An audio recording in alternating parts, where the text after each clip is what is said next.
अंत का समय। हम अंतिम दिनों में रह रहे हैं।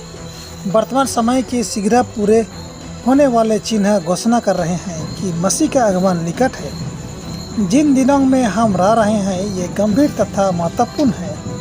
परमेश्वर का आत्मा क्रमश परंतु निश्चयता पृथ्वी से उठता जा रहा है। परमेश्वर के अनुग्रह को तुच्छ जानने वालों पर महामारी तथा ईश्वरीय प्रकोप पहले ही टूट रहे हैं। जल व थल में क्लेश, समाज की अस्थिर दशा, युद्ध का भय आदि शकुन सूचक हैं। ये आने वाले अत्यंत महत्वपूर्ण घटनाओं को पहले ही से बता रहे हैं। दुष्टता के करिंदे अपनी सेनाओं को संयुक्त तथा सुदृढ़ कर रहे हैं। वे अंतिम महान संकट काल के लिए सुदृढ़ होती जा रही हैं। हमारी पृथ्वी में शीघ्र ही बड़े बड़े परिवर्तन होने वाले हैं और अंतिम प्रगतियां शीघ्रगामी होंगी। संसार की घटनाओं की हालत को देखकर पता चलता है कि दुखदायी समय हमारे ऊपर आ गए हैं। दैनिक समाचार पत्र ऐसी सूचना देते हैं कि भविष्य में भयानक संघर्ष होने वाला है। भयंकर डकैतियाँ धड़ाधड़ हो रही हैं। हड़ताल तो आम बात है। चारों ओर चोरियां तथा हत्याएं की जा रही हैं। भूतग्रस्त मनुष्य, पुरुष, स्त्री तथा बालकों के प्राण ले रहे हैं। मनुष्य बुराई के पीछे दीवाने हो रहे हैं। इसलिए हर प्रकार की दुष्टता फैल रही है। शत्रु न्याय को भ्रष्ट कराने और लोगों के हृदयों को स्वार्थ पूर्ति और स्वलाभ की अभिलाषा से भरने में सफल हुआ है। न्याय तो पीछे हटाया गया और कर्म दूर खड़ा रह गया। सच्चाई बाजार में गिर पड़ी और सीधाई प्रवेश करने नहीं पाती। यशाया 59:14।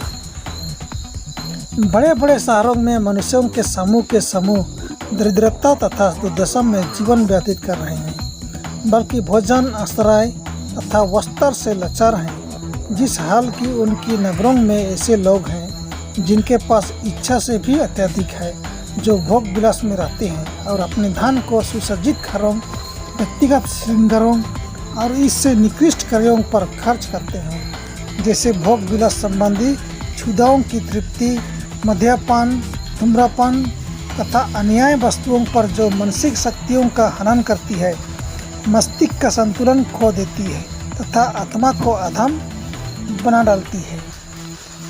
जबकि अंधेरे व लूट खसोट द्वारा लोग असंख्य धन एकत्र कर रहे हैं। भूख ग्रसित मानव की पुकार परमेश्वर के सामने पहुंच रही है।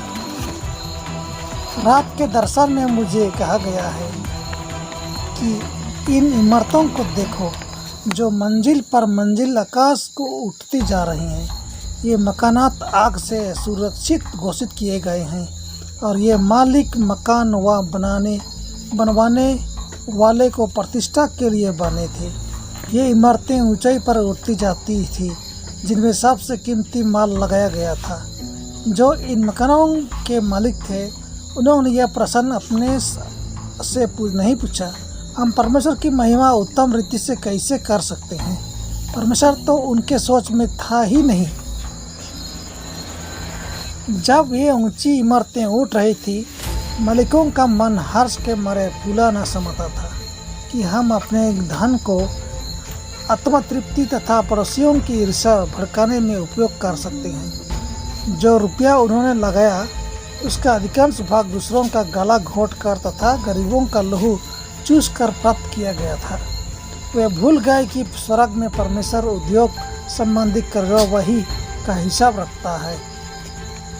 प्रत्येक अनुचित लेन देन, प्रत्येक धोखाबाजी का कार्य का उल्लेख किया जाता है। दूसरा दृश्य जो मेरे सामने आया आग लगने की भयातुर ध्वनि के विषय में था। लोग उन सुंदर तथा कथित अग्निरक्षक इमारतों की ओर देखकर कहने लगे, ये तो खतरे से सुरक्षित हैं, परंतु ये इमारतें ऐसी भस्म हुई मानो वे राल की बनी हो। दमकल आग को बुझाने में असमर्थ रहे। रक्षक दल इंजनों को प्रयोग करने में अयोग्य रहे।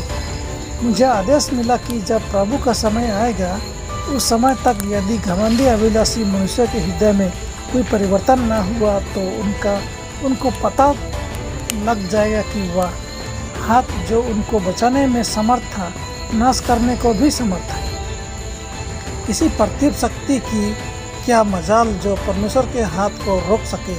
तो उस समय इमारतों के तैयार करने में कोई सामान ऐसा नहीं जो उनको सुरक्षित रख सके जब परमेश्वर उनकी स्वार्थपूर्ण अभिलाषाओं के लिए दंड दे।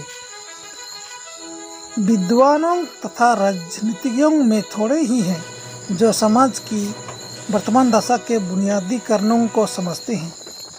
जो अपने हाथ में शासन की बगदौर लिए हुए हैं वे भ्रष्टाचार, दरिद्रता, भिक्षावृत्ति तथा अपराधों की वृद्धि की समस्या को सुलझाने में अयोग्य हैं।